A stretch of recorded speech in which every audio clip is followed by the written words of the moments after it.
Welcome to Cover AI Summit. You're here to understand how predictive AI and generative AI are coming together.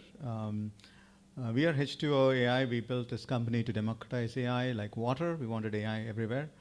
And of the last 18 months, the team has been very busy building elements of AGI, which is, some of you have heard about LLMs.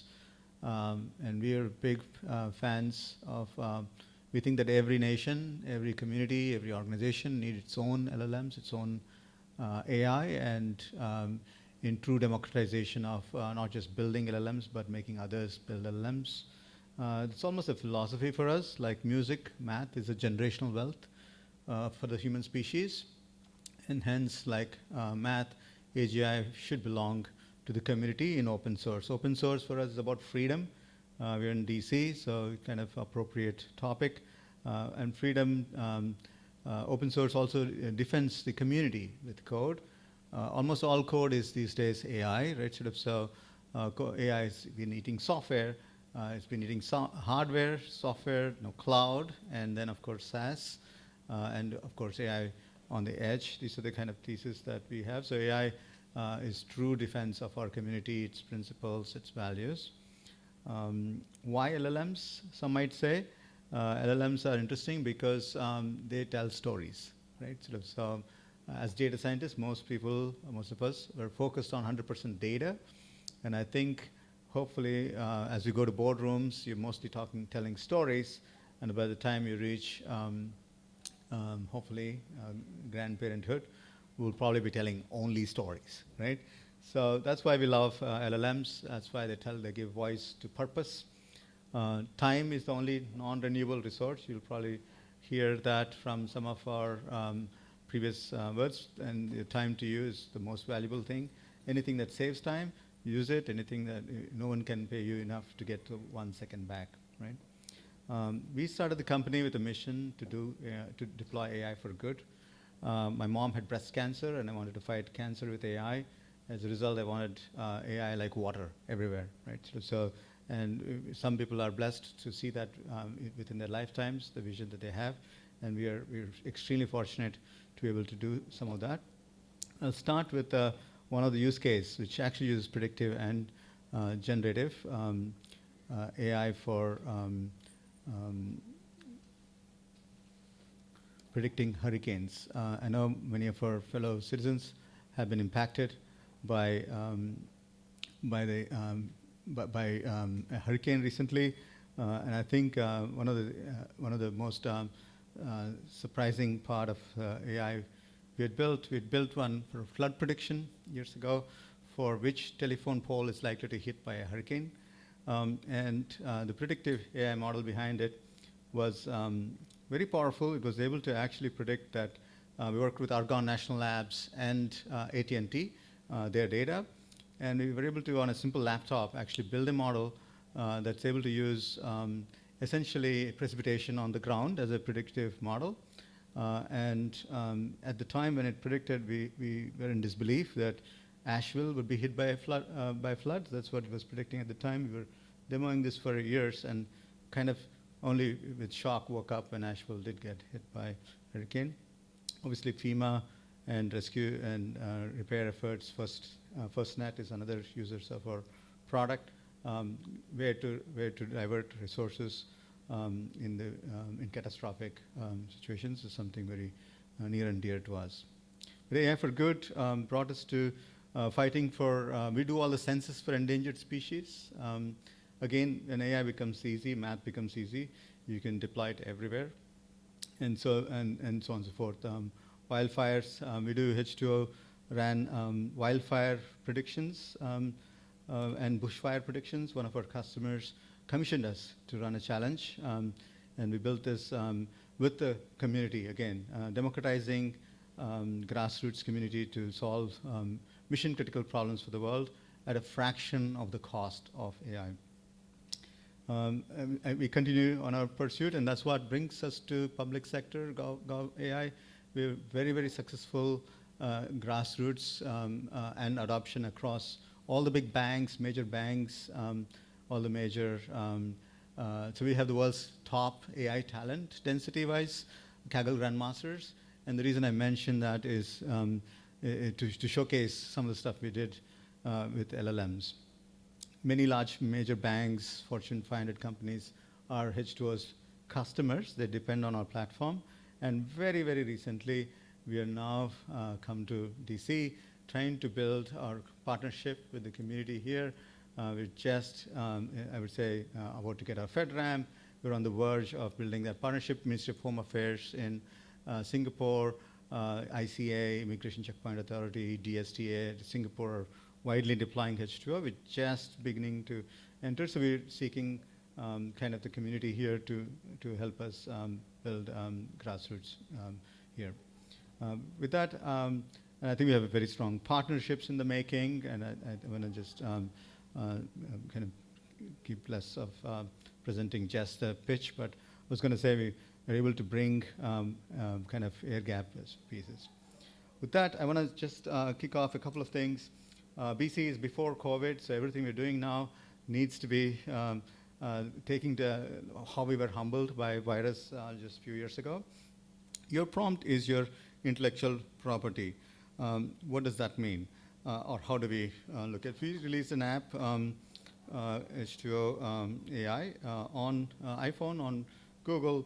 How should a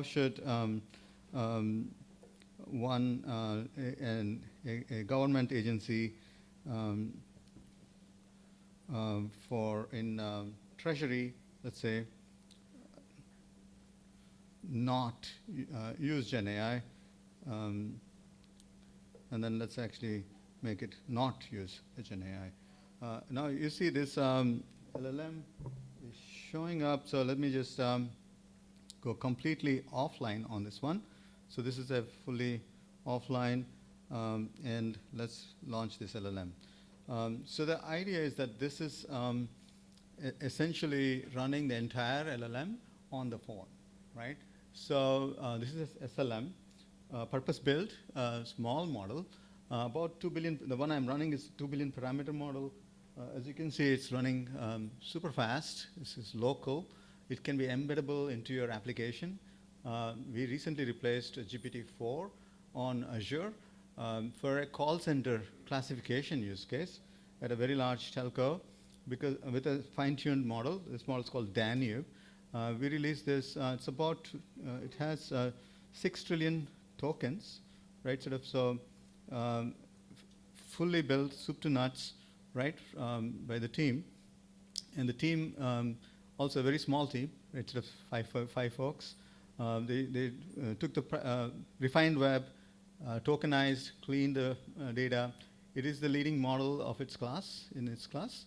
And we think it's reasonably enough to build this model at scale, right? Sort of so to take this model and deploy it on your air-gapped environments. Most of the public sector, we are very strong in finance, telco, and healthcare and public sector because we think that people cannot afford to upload their protected data or even their prompts publicly. So this is, again, available on Hugging Face.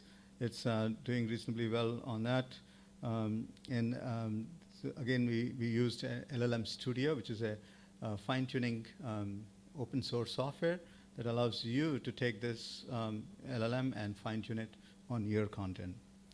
So the next thing the team did most recently, which is last week, is, so as you can see, Danube, then Mississippi. This model is a visual language model, right? It's a multimodal model for OCR. A lot of our customers in enterprise, they came to us with document processing, right? So a lot of document processing, you need a lot of vision models, but most common use case is actually documents, right? So this is world's best in its class in document processing, and a billion parameters.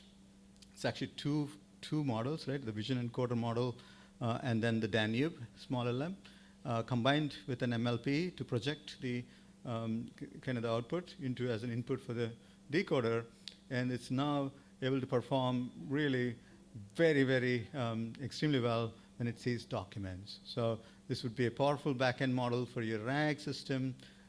It's been trained on about 14 million page documents, right? So pages, images. So you're able to kind of, and again, the strong characteristic of both these models is that they have been built with a fraction of the cost that the big large language model companies would love to make you believe that you need massive amount of firepower to build these models. We spend less than $35,000 to build one of the models I'm demoing, and the other one is probably $100,000. It's not massive. It can be built, and once you build, you can fine-tune it for the rest of your the lifetime of the models. That said, if you think that we are not using other models, you'll be mistaken. We use the best-in-class models for our customers, and so that's what this is going to show, is actually how we are leveraging not just H2O models, but every model out there, right? And so we run our own RAG benchmarks, right? So we can run our own tests on these models. Obviously, ISOR, right? So there's a lot of models. But as you can see, these models vary in different characteristics, right? So in terms of accuracy, that's what you look at. In terms of cost, in terms of speed, sometimes you want speed. So Haiku, Mistral Tiny, Llama, right? So you can see based on different scores, you have speed, accuracy, and cost, right? Those are three big parameters. Now, the power of these models is that you can actually start doing kind of RAG or agentic software as well. So since the topic that we started to kick off was on bringing predictive and generative, there are several ways we brought predictive and generative to the space. One is to prevent answering questions with no content. We use machine learning in the beginning, or put guardrails around.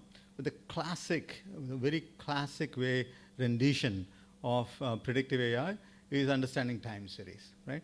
So this is how pre-COVID, or even say pre-ChatGPT even, this is how one would be building models, right? So they would take automatic machine learning platforms such as H2O AutoML or driverless AI or other players in the space, and try to give it kind of high-level test and train sequences and allow it to build models, right? So this is a typical way. This Walmart weekly sales prediction, which is time series for everything, right? So it's a Kaggle contest, public contest. So it's typically how you would launch a modeling environment to start building models for you. So now let's race this with how we would do it in the generative AI parlance, right? So let's take the same Kaggle contest and start an agentic launch for, download this Kaggle contest and bring build time series. And so of course, as I mentioned, we can use any number of models here, or we can also ask it to pick the model based on cost, right? Sort of the different cost, willingness for accuracy, willingness to wait for, right? Or we can actually ask it to use agents. If you use agents, it probably goes and picks the best model for you. What we have asked it also is to tell us what it's doing. This is leveraging the power of large language models to be good in producing code. So this is actually a code agent, of course, deployed for data science, right? So what it's now doing, downloading the data set, starting to build insightful time series predictions using a package called Prophet. Again, bringing these two worlds together, where you're not just extracting content, you're also now taking that content, using document AI-like solutions, putting it to the table, and then deploying predictions on it, right? So that's where you bring the two worlds together, unstructured data, structured data, and English, right? So that's where you can use English as a way to, of course, the internal implementation content, implementation language, Python in this case, is machine learning. But I think to a large part, it's using agentic software to kind of get some level of consistent responses, right? Sort of in agentic, as you all know, there's a challenge of consistency. And I think that's something that the team has been working very hard to use machine learning as a way to guide it or navigate it towards some level of consistency. So as you can see, this model is making its progress. what it's doing is really doing hyperparameter tuning, different models. Every block here is a full-fledged gradient boosting machine model that's essentially building and then you're scoring. So essentially, this is actually how typically day in the life of a data scientist is, using high-power machine learning methods to start building models, right? So and doing feature discovery. And I think you see something similar here, where after 16 steps, it's able to start creating, kind of look for seasonality or accuracy, and eventually produce a very rich trending of the models. So that's bringing the two together. LLM Ops, some of the lessons learned from all of this is LLM Ops is not an extension to ML Ops, right? Because VLLM is a very powerful package. We use some of it. We use VLLM behind the scenes. But I think if you can interlace your queries in a way, you can get a lot more, I would say, throughput for your hardware that you've already invested in. Agentic makes endpoints. So if you have good endpoints, you can essentially leverage very large models, but also learning the traversals of different machine learning methods, different runs through the space, you can get a lot more kind of repeatability for your runs. So I'm going to leave this here. I'm going to start presenting a couple of other things that we learned in this experience, right? So this is actually how an experienced data scientist would produce a graph like this to start looking at how the forecasting would work for this particular problem, right? So that's the agentic demo of predictive generative. Let me just quickly jump back to explaining a few reasons why we did this, right? So if you think about machine learning stack, right? So when we first built rule-based system, we all had rule-based OCR systems that were brittle. That was pre-2020, right? So a lot of NLP companies were using rule-based systems. We used Doctree and other machine learning-based methods to build V1 of our own software, which is ML-powered. I call that machine learning, supervised machine learning powered. You used to label your data, you used to annotate your data. Then in 2023, we rebuilt that entire stack using multi-shot prompt tuning, right? The multi-shot prompt tuning is basically using machine learning to improve prompts. So prompt engineering, as many of you have heard of, is already dead, because prompt tuning is using machine learning to improve your prompts, right? So that you can show the 10-shot LLMs are able to figure out what is it that you're expecting in terms of JSON for the driver's license you're presenting, right? So that's, but still it stumbles on visual cues. So the third stage of the same software, and we think this is going to be almost all software as we know it, will be taking the similar path, where the third stage is we built Mississippi, which is a VL model, which is purpose-built, fine-tuned for the documents you typically see in the particular domain, right? So then it's really a small model, and our V3, we think that that's actually a simpler software stack. It's just one software stack, right? None of the big pipelines, expensive pipelines, but it has a more sophisticated neural architecture, right? So, and also needs document prep to fine-tune your model, right? So how do you remove quality in unstructured data, right? So for that, the team put together a very, very interesting kind of tool chain. So you need labeling. So it uses transformers to do the labeling, Label Genie, and uses Data Studio to cut your data into QA pairs, and LLM Studio to fine-tune your LLMs, right? And of course, this part of the architecture is very similar to you, familiar for you in RAG, building your own GPT, and then of course using agents to tie all of it together, right? And connecting predictive and generative into simple applications. This is how we are seeing a lot of our customers. Structured, unstructured data, multimodal, are able to converge and create a very rich kind of experience for our customers. We can show a couple more. I think we're in the tail end of the time here, but also I want to leave room for a lot of any questions as well.